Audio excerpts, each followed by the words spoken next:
Boa noite, presidente Darlan, que preside neste momento, os vereadores, vereadora Zuleika, a quem nos assiste aqui do plenário pelas redes sociais, boa noite à imprensa. Na última sessão, eu estava falando a respeito de um assunto da Fundação Municipal de Esportes, e eu quero dar continuidade àquela minha fala que ficou interrompida. Então, antes de falar da FMD, eu quero fazer aqui primeiro uma meia-culpa, porque, via de regra, a maioria de nós vereadores fala em educação, fala em saúde, fala em obras, e nós negligenciamos a nossa preocupação com as demais pastas que são tão importantes quanto. Eu não estou dizendo todos os vereadores, mas o fato é que basta uma olhada mais atenta às nossas palavras aqui no plenário e vamos perceber que a nossa atenção maior são para essas pastas que eu citei e deixamos as demais num segundo plano, e inclusive a FMD. Na semana passada, eu fui conversar na FMD com o Luciano e com o Rodrigo, e falamos longamente a respeito de todas as atividades que são realizadas pelas pastas, pelas atividades esportivas, campeonatos, pelas conquistas, pelas dificuldades que o esporte e os atletas aqui da nossa cidade enfrentam.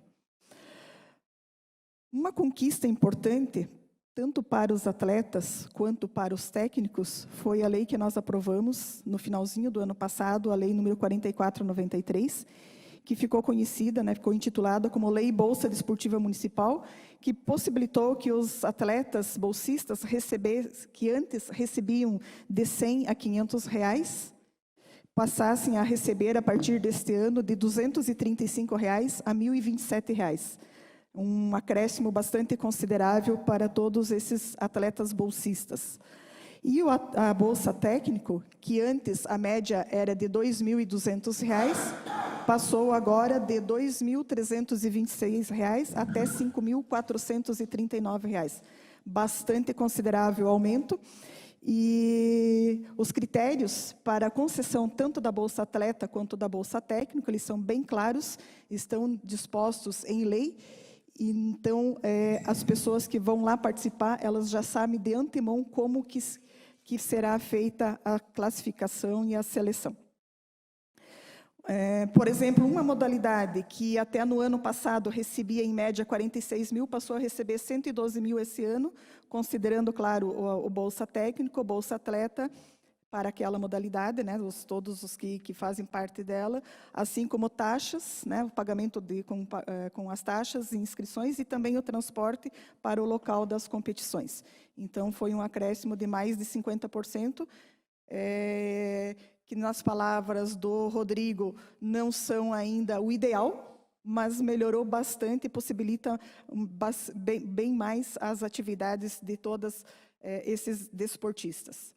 Nós temos hoje na FMD 27 técnicos bolsistas, nós temos 56 atletas bolsistas, temos 2.248 atletas de base, que não são os bolsistas, além de mais 444 alunos na piscina, na parte de hidroginástica e natação. Nós temos 21 modalidades e mais uma modalidade que deve entrar em seguida, que é o skate. Para que uma modalidade faça parte e que a associação possa receber o apoio financeiro da fundação, ela precisa ter no mínimo 2 anos de existência e depois ter conseguir a utilidade pública para então poder receber esse apoio. E todos esses trabalhos, nesse ano já tiveram 20 eventos com quase 7 mil participações nesses eventos, e esses trabalhos todos são feitos por 11 funcionários, considerando dentro desses 11 as pessoas da limpeza, que limpam os ginásios e a parte da piscina, enfim, os locais onde são praticadas as modalidades, assim como o motorista e também as pessoas que daí trabalham diretamente com a realização das modalidades mesmo. Na semana que eu fui conversar com o Rodrigo e com o Luciano, fui porque, como eu disse, faço a minha meia-culpa e precisava ter mais informações para falar aqui na tribuna, e falo de uma forma superficial porque o assunto é bastante extenso. E no dia que eu quis falar com o Luciano, ele tinha saído às 7 horas da manhã para ir a Blumenau, cuidar da organização dos joguinhos que começam no dia de hoje. Inclusive, estão lá 96 atletas aqui da cidade, participando de 10 modalidades para as quais eles foram classificados. E naquele dia ele então tinha ido a Blumenau. No final da tarde, quando ele voltou, já se dirigiu ao Anis Gualberto e de lá saiu à meia-noite.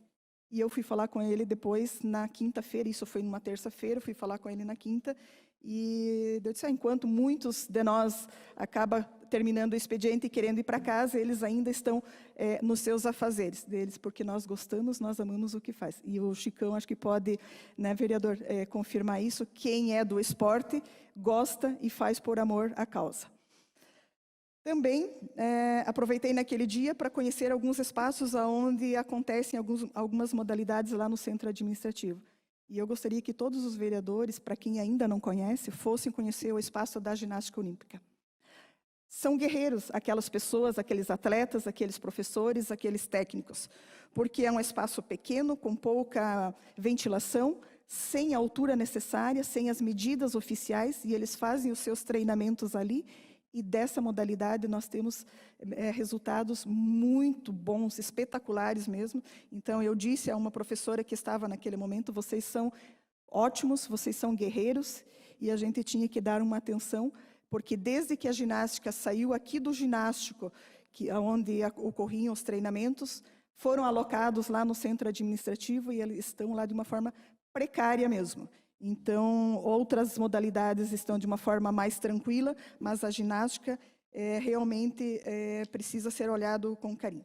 Ainda a Fundação Municipal, nos últimos meses, desinterditou o Anis Gualberto, deixou a pista de atletismo da Móveis Weirma regularizada, com colocação de água e energia elétrica, iluminação, né, que não tinha. A ginástica foi federada também, adquirindo diversos materiais esportivos, que não é o caso de eu falar aqui quais são, e também a aquisição de novos agasalhos, que já fazia algum tempo que não eram mais adquiridos para a pasta. Como eu falei, hoje começou os Joguinhos Abertos, estão lá em 10 modalidades e 96 atletas, e desejamos a eles, então, muito sucesso.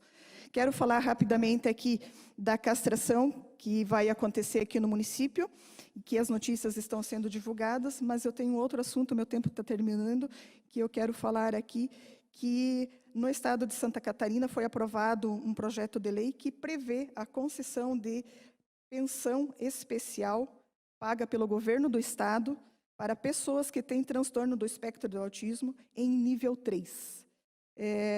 Que é considerado, né, o grau mais severo, né? Esse benefício será mensal, ele equivale a um salário mínimo, e esse benefício ele já existe para pessoas com deficiência intelectual grave ou profunda, e agora também vai ser para as pessoas que são portadoras do autismo em nível 3. Então, está com o governo do estado para que seja sancionado, e provavelmente, né, vai ser, esperamos que seja, né? Então, um benefício para as famílias que têm os seus filhos com este problema. Sobre a castração, só falando de números rapidamente, neste ano foram realizados 123 procedimentos na UNO-Sociesc e 189 procedimentos na Secretaria da Agricultura, pela veterinária da Prefeitura. E a contratação desse castrabus que vem, ele tem a previsão de fazer 700 procedimentos, mas nós não temos esse número de pessoas cadastradas. Então, é importante que as pessoas que precisam procurem para fazer o cadastro e possam, então, ser beneficiadas por esse programa. Obrigada, presidente, e boa noite a todos.